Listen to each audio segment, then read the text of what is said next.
तो weak electrolyte की बात करेंगे अपन। द सब्सटेंस डिसोसिएट्स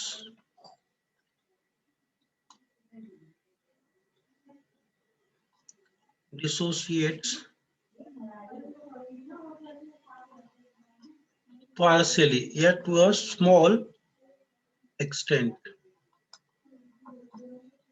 पार्सली जो डिसोसिएट होंगे एक्वस सॉल्यूशन में या मोल्टेन स्टेट में, आपको पता ही है। तो इसमें करंट भी तो थोड़ा सा क्या होगा, कम ही होगा ना। तो इसमें वीक एसिड और वीक बेस इसमें इस कैटेगरी में आते हैं। जैसे एसिटिक एसिड आपको पता ही है, वीक एसिड है ये, और बेस में ये सारे आगे चल के आपको पता, अमोनियम हाइड्रोक्साइड, ये वीक बेस होते हैं। ठीक है, तो अब यहां से थोड़ा सा ये भी पता ही है आपको, डिग्री ऑफ डिसोसिएशन। ये अर्हेनियस ने दिया था डिग्री ऑफ डिसोसिएशन का कॉन्सेप्ट, कितनी मात्रा में वो आयनाइज हो रहे हैं। तो degree of dissociation generally alpha को अपन बोलते हैं। तो आपको पता है number of moles dissociated divided by total number of moles. पहले भी अपन देखे थे टोटल नंबर ऑफ मोल्स। ये जो है ये साइंटिस्ट अर्हेनियस पढ़ेंगे अपन, अर्हेनियस ने ये कॉन्सेप्ट दिया था। तो अब यहां से आप मेरे को बताओ कि स्ट्रॉन्ग एसिड और strong base, strong acid and strong base मतलब स्ट्रॉन्ग इलेक्ट्रोलाइट,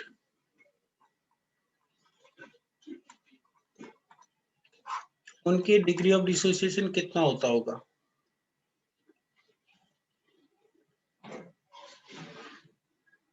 क्योंकि जितने आपने नंबर ऑफ मोल्स से 100 मोल्स लिया आपने, 100 के 100 ही डिसोसिएट हो गए, आयनाइज होंगे। तो 100 डिवाइडेड बाय 100 मतलब 1 होगा ना, ऑलमोस्ट 1 हो जाता है। आप समझ रहे हो? और वीक इलेक्ट्रोलाइट का जो वीक एसिड है एंड वीक बेस है, मतलब वीक इलेक्ट्रोलाइट, उनकी degree of dissociation less than 1 रहेगी, क्योंकि टोटल मोल्स आपने, और ये हमेशा क्या रहेंगे, कम ही होंगे। जैसे 50 हो गया, 50 डिसोसिएट होंगे, तो 50 डिवाइडेड बाई 100 मतलब कितना होगा, 1/2 मतलब 0.5।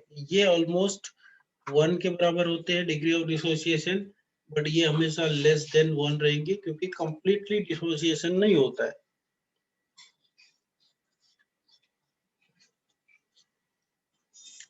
अब मेरे को बताओ, ये तो तुमको समझ गया। अब मेरे को बता कि जो इक्विलिब्रियम है वो क्या स्ट्रॉन्ग इलेक्ट्रोलाइट में एस्टेब्लिश हो पाएगा? इक्विलिब्रियम सिर्फ और सिर्फ किसमें एस्टेब्लिश होता होगा?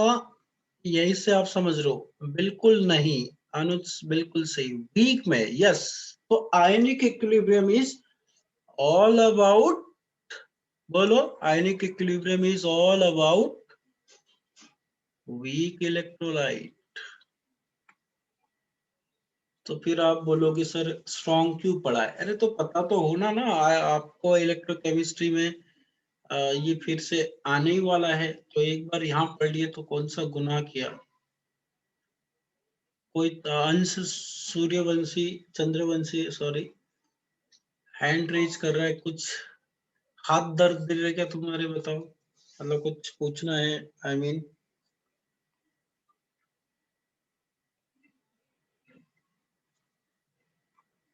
तो ये लिख लिया होगा।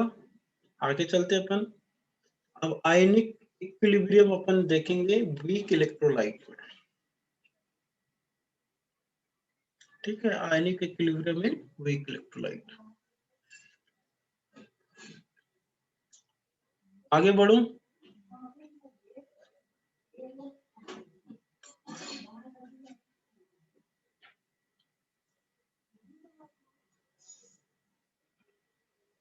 हो गया लिख के ना? ओके, अब डालेंगे अपन हेडिंग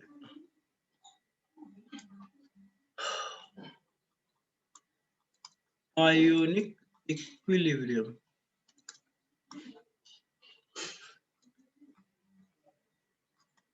इन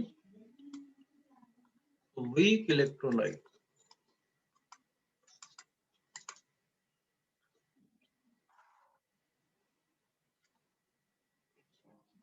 ठीक है, तो जैसे आप देखते हो कोई वीक इलेक्ट्रोलाइट लेते strong sir, back page back page back page, इसलिए तो मैं पूछ रहा था हुआ या नहीं है।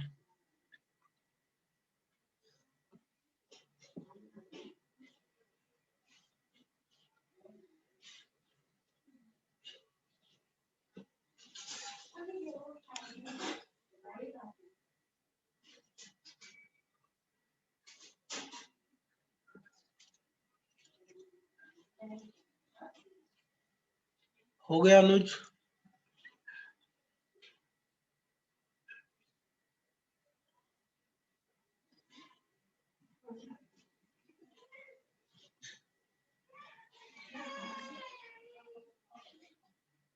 अनुज कौन सा? अच्छा, मैं मतलब फिर से बैक पेज बोल रहे थे। तो ionic equilibrium in weak electrolyte, तो यहाँ पे आपको स्ट्रॉन्ग इलेक्ट्रोलाइट का तो पता चल गया। जैसे NaCl है, इसको आप एक्वस सॉल्यूशन में लेते हो तो कोई इक्विलिब्रियम स्टेब्लिश नहीं होगा, क्योंकि ये कंप्लीटली क्या हो जाएंगे, आयनाइज हो जाएंगे। जितने भी इसमें था सब कुछ आयंस में कन्वर्ट हो गया, तो इसमें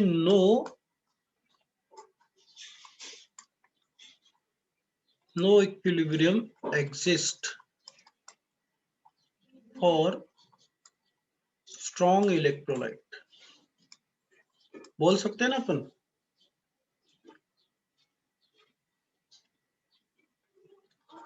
है ना? अब जैसे मैं वीक एसिड ले रहा हूँ, एसिटिक एसिड अभी बात किए थे, पानी में डाल दिया तो यहाँ पे इक्विलिब्रियम एस्टेब्लिश होगा। अब यहाँ से पूरे के पूरे आयंस नहीं जाते, पहले ही अपन इसमें से आयनाइज कैसे होगा, ये CH3 COO माइनस में हो जाएगा, और दूसरा ये H इसको दे दिया तो ये क्या हो जाएगा, H3O आयन। ये भी एक्वस आप बोलोगे, ये भी एक्वस, इसको H प्लस भी बोल सकते हैं आप, H प्लस और हाइड्रोनियम आयन एक ही रहता है। तो यहाँ पे ये एग्जांपल में अपन बोलेंगे कि ये आयनाइज्ड वाले हैं, देखो ये सारे क्या हैं, आयोनाइज्ड आयन। बट यहाँ पे पूरे के पूरे नहीं हुए, तो जो नहीं हुए उनको बोलेंगे अनआयोनाइज्ड। बात किए थे अपन स्टार्टिंग में। तो आयनाइज्ड और अनआयोनाइज्ड के बीच में क्या हो रहा है, इक्विलिब्रियम एस्टेब्लिश हो रहा है। मतलब जितने 100 आपने एसिटिक एसिड लिए थे उसमें से 50 ही आयनाइज हुए सपोज, तो 50 यहाँ रह गए ना, 50 इधर रह गए, है ना। 100 में से 50 इधर चले गए तो इधर कितने रह गए, 50, और इधर 50। इसके बीच में क्या हो रहा है, इक्विलिब्रियम एस्टेब्लिश हो रहा है। देयरफॉर आप लिखोगे देयर इज एन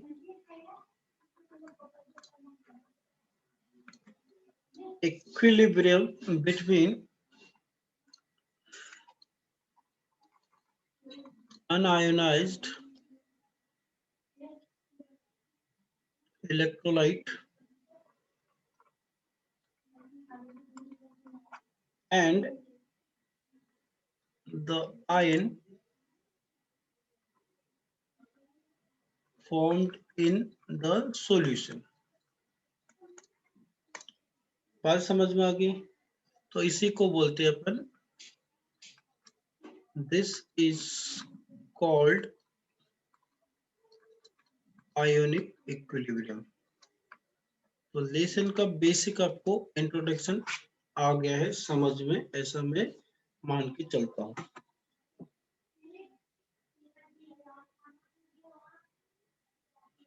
क्लियर है सबको? एक बार बताएं।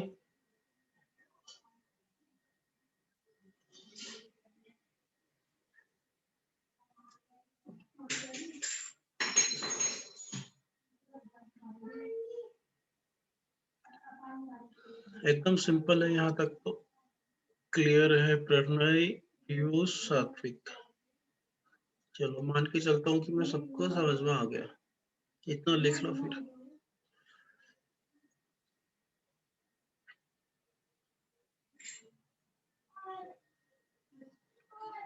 अब हेडिंग डालेंगे अपन, Ostwald dilution.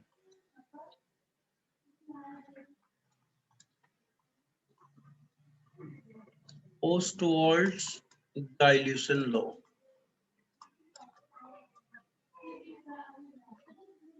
Back page, back page, back page, back page, back page.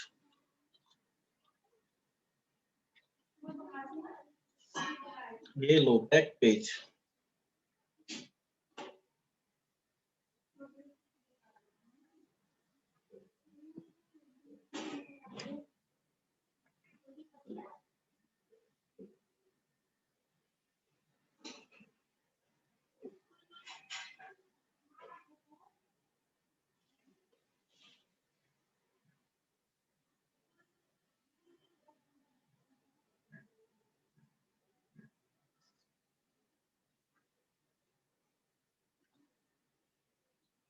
एब्रार हो गया तुम्हारा?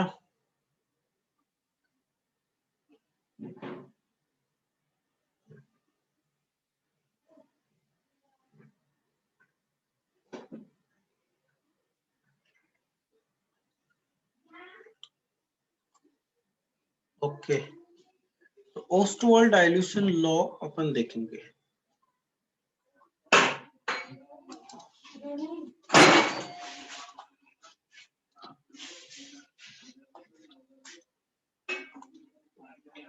तो सपोज हमने ओस्टवाल डाइल्यूशन के लिए, सपोज मैं ए बी कोई एक कंपाउंड लेता हूं और इसमें से कुछ ही आयंस आयनाइज हो गए। तो जब अपन आयोनिक इक्विलिब्रियम की बात कर रहे होंगे तो वो वीक इलेक्ट्रोलाइट होगा, ये मान के चलो। ठीक है, आप समझ रहे हो? अब मैं यहाँ पे अगर बात करूं, इसका कॉन्सेंट्रेशन सपोज मैंने लिया, कॉन्सेंट्रेशन, इसका कॉन्सेंट्रेशन है C इज द कॉन्सेंट्रेशन। तो स्टार्टिंग में इसमें से कॉन्सेंट्रेशन तो कुछ भी मतलब आयंस फॉर्म नहीं होंगे इनिशियली, मतलब वो जो अपन बात करते हैं T is equal to 0। T equilibrium मतलब जब इक्विलिब्रियम स्टेब्लिश होगा तो इसमें से कुछ तो आयंस डिसोसिएट हो जाएंगे ना, होंगे कि नहीं बताओ? तो अपन क्या करते हैं, कॉन्सेंट्रेशन। अब यहाँ पे डिग्री ऑफ डिसोसिएशन अपन सपोज इसको मैं लिखता हूं, लेट, थोड़ा सा डिफरेंस है, let A B the binary मतलब दो इलेक्ट्रोलाइट, बाइनरी इलेक्ट्रोलाइट, और ये डिसोसिएट हो रहा है। डिसोसिएट किसमें डिसोसिएट हो रहा है? Into ions A plus B minus. Then अपन ये लिख सकते हैं कि ए बी डिसोसिएट हो गया A प्लस और B माइनस में। अब मैं यहां से लेट C बी द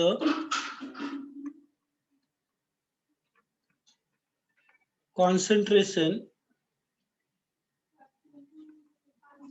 किसका होगा? इलेक्ट्रोलाइट का, of the electrolyte, and alpha be the degree of dissociation, alpha be the degree of dissociation. तो यहाँ पे थोड़ा सा डिफरेंस है, जरा उसको अपन बात करेंगे। कॉन्सेंट्रेशन मैंने लिया, तो इसमें से जो डिग्री ऑफ डिसोसिएशन है वो अल्फा है, तो अपन इसको ऐसा लिख सकते हैं C 1 माइनस अल्फा, और ये बन रहा है कॉन्सेंट्रेशन अल्फा, और कॉन्सेंट्रेशन इसका बन रहा है अल्फा। इसको ऐसा लिख सकते हो C minus C alpha. Concentration में से ऐसा, ये अगर नहीं समझता तो ऐसा लिख लो, कॉन्सेंट्रेशन में से कुछ क्या गया, जैसे अपन लिखते थे ना, ऐसा लिखते थे अपन, थोड़ा सा ये अगर बैक जाए तो एन ए भी लिखते थे, तो अपन क्या करते थे, ये जो ऐसा लिखते थे ए माइनस एन ए, है ना, उसमें से। और सेम वही वे में अपन यहाँ पे लिख रहे हैं, सी में से, कॉन्सेंट्रेशन में से कुछ डिसोसिएट हो गया, तो C माइनस सी अल्फा लिखेंगे। तो वही चीज यहाँ पे, जितना इधर पे कम हुआ है, डिसोसिएट हुआ है, मतलब यहाँ से जो भी कम होगा, डिसोसिएट होगा, वो आगे जाएगा, तो उतना ही ये भी बढ़ेगा, ये भी बढ़ेगा। तो ये थोड़ा सा डिफरेंस है इसमें। कॉन्सेंट्रेशन लिया, आपको थोड़ा सा अजब लगेगा, लेकिन जब अपन इसके एग्जाम्पल देखेंगे तो तब समझ में आएगा। तो इक्विलिब्रियम पे अपने पास में ये है, इसको मैं अगेन ऐसा लिख सकता हूँ C इंटू 1 माइनस अल्फा, और ये C अल्फा और ये C अल्फा है, बराबर है। अब इक्विलिब्रियम कांस्टेंट कॉन्सेंट्रेशन है, तो अपन Kc ले लेते हैं। Kc is equal to concentration of A plus concentration of B minus, divided by reactant क्या है, कॉन्सेंट्रेशन ऑफ AB। अब इधर पे वैल्यू पुट करेंगे इसका C अल्फा, ये C alpha upon C into 1 minus alpha. क्यों लिखा है ये आपको पता चल जाता है, क्योंकि यहाँ से ये कट जाता है एक C, तो इधर पे क्या होगा, C alpha square upon 1 minus alpha is the value of equilibrium constant. यही जो लॉ है, this is the Ostwald dilution law. इसी लॉ को अपन बोलेंगे ओस्टवाल्ड डाइल्यूशन लॉ। यहाँ पे जब अपन कैलकुलेशन की पार्ट देखेंगे, तो यार 1 में से अल्फा आप क्या करते हो, 1 में से अल्फा आप माइनस करते हो, तो इसको अपन नियर अबाउट अप्रोक्स 1 मान लेते हैं। तो ये जो फॉर्मूला रहता है वो आता है Kc is equal to C alpha square, क्योंकि 1 में से वो नेग्लिजिबल है तो नेग्लेक्ट करते हैं। तो यहाँ से अपने पास एक फॉर्मूला आता है Kc upon C is equal to alpha square, और ये आपको अल्फा की वैल्यू, डिग्री ऑफ डिसोसिएशन देके जाता है, alpha is equal to Kc upon equilibrium constant upon concentration. ये बहुत ही ज्यादा इंपॉर्टेंट है। कभी कभी आपको इक्विलिब्रियम कांस्टेंट दे देते हैं और कॉन्सेंट्रेशन दे देते हैं, और बोलते हैं कि डिग्री ऑफ डिसोसिएशन क्या होगा, 1 माइनस अल्फा। 1 में से कुछ चीज आप कम कर रहे हो, तो यार 1 ऑलरेडी, मतलब अल्फा स्मॉल स्मॉल अमाउंट है, अल्फा एक डिग्री ऑफ डिसोसिएशन बहुत छोटा होता है, तो ये लगभग आप इसको मान के चलते हो 1। ये कब मानोगे, जब वो बहुत ज्यादा, अल्फा इज वेरी स्मॉल, है ना, यहाँ पे आप लिख सकते हो अल्फा स्मॉल रहता है, उसको नेग्लेक्ट कर सकते हो। तो इसलिए ये यहाँ पे 1 माइनस अल्फा की जगह अपन क्या लिखते हैं, उसको 1 ही मान के चलते हैं, तो अपने को ये आ गया एक। अब कॉन्सेंट्रेशन और वॉल्यूम की बात करते हैं, तो कॉन्सेंट्रेशन और वॉल्यूम में ये रिलेशन होता है, अगर नंबर ऑफ मोल्स एक है तो अल्फा की वैल्यू क्या होगी, ये Kc अगर आपको कंफ्यूज कर रहा है तो उसको हटा सकते हो। अपने पास K बाय C है, इसी को मैं अगर V के टर्म में लिखूं तो K इंटू वी आएगा, देखो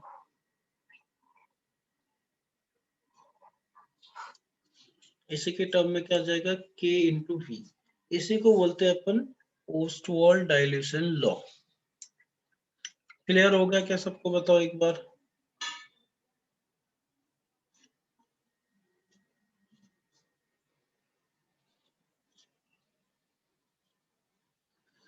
तो यहाँ पे डिग्री ऑफ डिसोसिएशन जो है वो कुछ ज्यादा ये नहीं है, सिर्फ यहाँ पे एक चीज आपको थोड़ा सा ये वाली चीजें ध्यान रखना है, कंसंट्रेशन के टर्म में लेके आते हैं अपन, इसलिए ऐसा लिख रहे हैं अपन। चलिए तो इतना लिख लो आप। तो degree of dissociation, next page लिखूंगा मैं, degree of dissociation directly proportional to क्या है, इक्विलिब्रियम कांस्टेंट का स्क्वायर रूट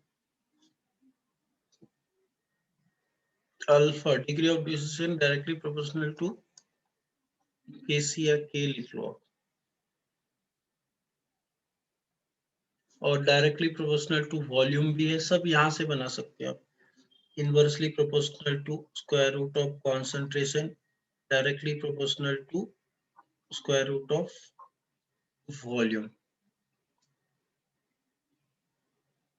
कॉन्सेंट्रेशन वाला रिपीट करो सर, नंबर ऑफ मोल्स एक लेना है क्या। हाँ, अगर आपने वही एन की जगह सी ले, एन की जगह नंबर ऑफ मोल के लिए ये लिया।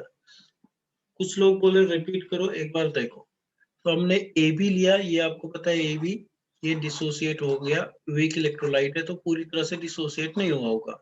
तो अपन स्टार्टिंग में इसका कॉन्सेंट्रेशन सी लेते हैं और ये जीरो बना ही नहीं होगा, डिसोसिएट नहीं होगा। तो उसके बाद इस कॉन्सेंट्रेशन में से सी अल्फा क्या कम हो रहा है, सी अल्फा कम हो रहा है, ये आपको ध्यान रखना पड़ेगा। कॉन्सेंट्रेशन पूरा नहीं हुआ है ना वो, उस कॉन्सेंट्रेशन में से कुछ तो भी डिग्री ऑफ डिसोसिएशन अल्फा, मतलब कुछ तो भी कॉन्सेंट्रेशन से कम हुआ, तो सी अल्फा कम हुआ अपन मान के चलते। तो यहाँ पे सी अल्फा बढ़ेगा, यहाँ पे भी सी अल्फा बढ़ेगा। अब यहाँ पे कॉमन लिया सी, तो 1 - अल्फा हो गया। अब वही चीज ये वाला तो अपन पहले ही देखते हैं, प्रोडक्ट का कॉन्सेंट्रेशन अपॉन रिएक्टेंट का कॉन्सेंट्रेशन, प्रोडक्ट का कॉन्सेंट्रेशन ए का कॉन्सेंट्रेशन इंटू बी का कॉन्सेंट्रेशन अपॉन ए बी। तो ये वैल्यू पुट किया तो ये आ गया यार, वैल्यू किया C alpha into C alpha upon C into 1 - alpha. ये कट गया तो C into alpha square upon 1 - alpha. One में से कोई भी चीज, वन मतलब ऑलरेडी बहुत कम वैल्यू रहती है, और वन में से अल्फा, अल्फा डिग्री मतलब वेरी स्मॉल, क्योंकि ये वीक इलेक्ट्रोलाइट है। तो अभी अपन देखते हैं वो वन से बहुत, डिग्री ऑफ डिसोसिएशन वन से बहुत कम रहती है। तो अल्फा को अपन अगर बहुत स्मॉल मान के चलते हैं तो ये 1 - अल्फा की वैल्यू नियर अबाउट अपन 1 मान ले अगर, तो अपने पास ये 1 आ जाएगा, तो K C is equal to C alpha square आ जाएगा। तो अल्फा की वैल्यू अपने पास यहाँ से रूट, ये सी नीचे लेके गया, K C by C is equal to alpha square आया। तो अल्फा वैल्यू रूट ऑफ के सी बाई सी आ गया।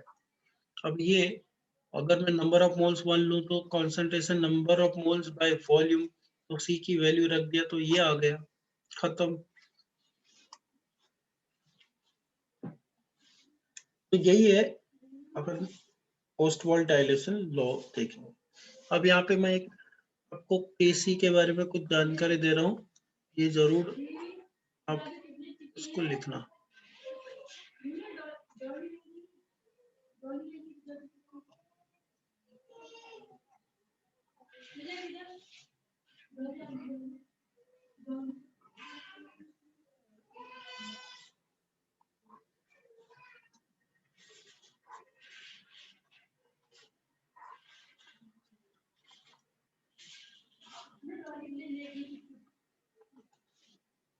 बैक पेज,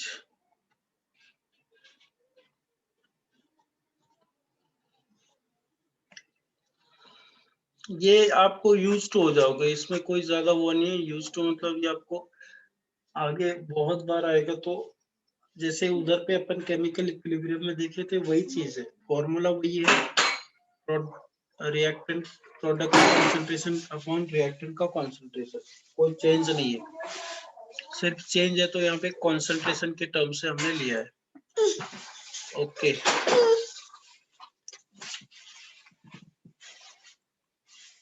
तो यहाँ पे कुछ चीजें मैं लिखा रहा हूँ के बारे में।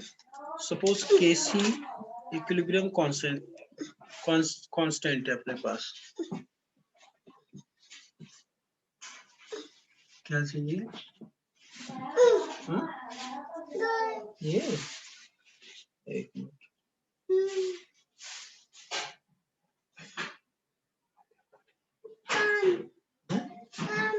क्या कर रहे हैं? पढ़ाई कर रहे हैं? ई लिख रहे हैं? कैसे? ई लिख रहे हैं? अच्छा, ये ले, जाओ उधर देखना, हाँ उधर, वो उधर रूम पे जाओ। हैं? ऐड आया?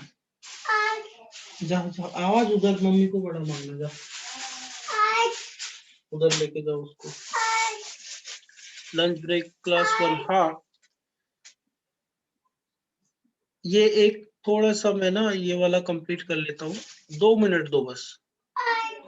अरे लेके जाओ ना उसको।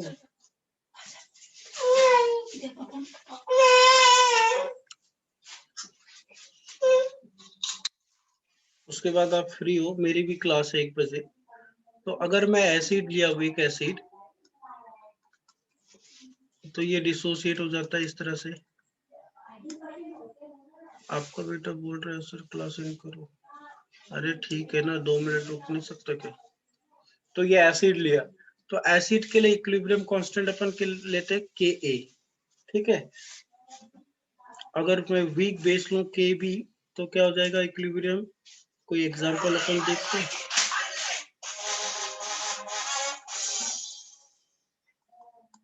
NH4 प्लस OH माइनस, फिर कल इसमें चर्चा करेंगे। अगर मैं वाटर का लूं KW, तो हाइड्रोनियम जो होता है वो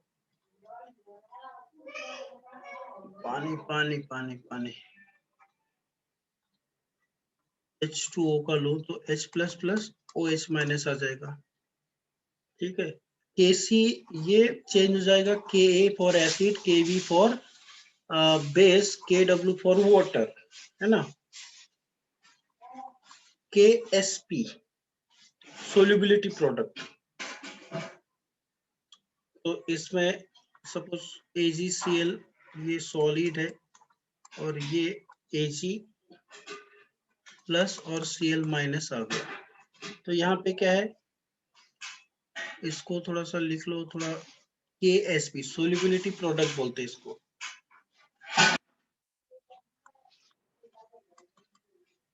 सोल्युबिलिटी प्रोडक्ट ऑफ अ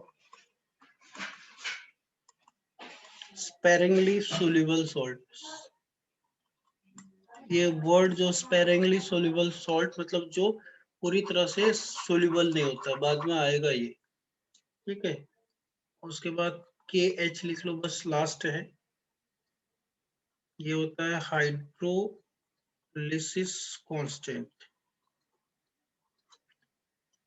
क्या होता है हाइड्रोलिसिस? हाइड्रोलिसिस मतलब पानी। तो वीक की बात करेंगे अपन हमेशा यहाँ पे,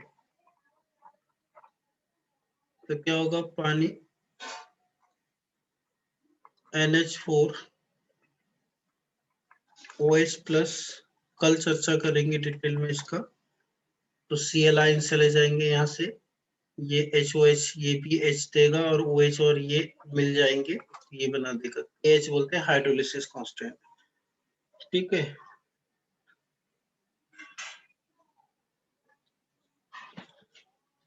तो इतना लिख के रखो, फिर जिसका हो गया वो जा सकता है, ये स्क्रीनशॉट ले लो, फिर अपन कुछ क्वेश्चन करेंगे। वो कंसंट्रेशन अगर 1 है तो 1 लेंगे, 1 माइनस अल्फा कर लेंगे, कोई टेंशन नहीं है उतना, उसके बारे में सोचो मत।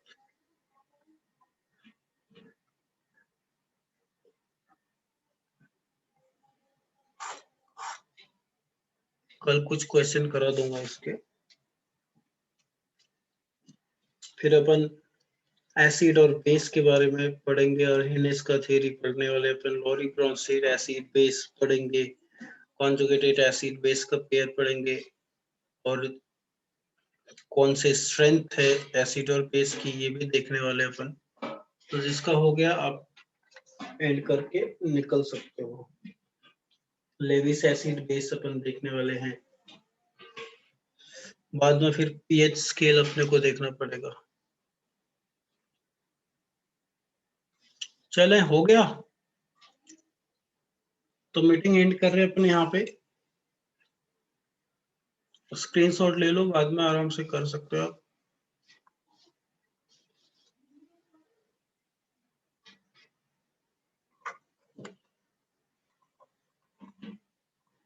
लेस सोल्यूबल जो रहेगा, स्पेरिंगली सोल्यूबल, ये आगे आएगा आपको इलेक्ट्रोकेमिस्ट्री में, इलेक्ट्रोड के फॉर्म में भी ये होता है।